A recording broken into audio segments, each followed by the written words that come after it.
సింహంతోని వేట పాముతోని ఆట మొదలు పెడితే మొదటికే మోసం జరుగుతుంది అనేది ఈ అన్నకు పురాగా తెలియదో తెలిసినా నాకేమవుతుందనే పొగరో గాని పామును మెడలేసుకొని పరాశకలాడిండు.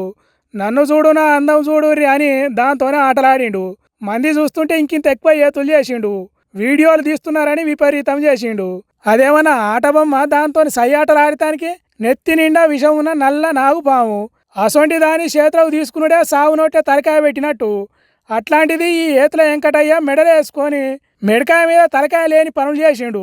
బండి నడుపుకుంటా బలుపు చేష్టలు చేసిండట. పాము చూసి చూసి చెయ్యి మీద షటక్కున కాటేసిందట.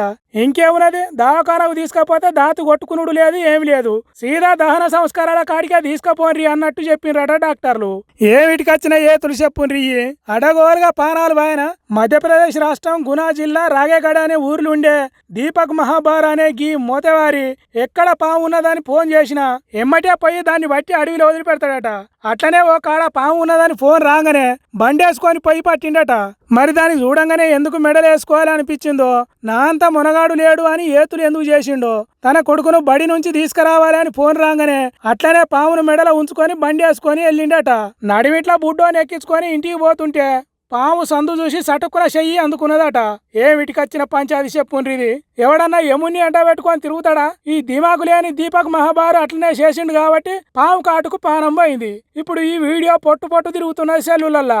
ఏమిటికొచ్చిన గోసరా సామి. ఆ ఇంటి వాళ్ళు ఎంత ఏడుస్తున్నారో ఏమో పోన్రి.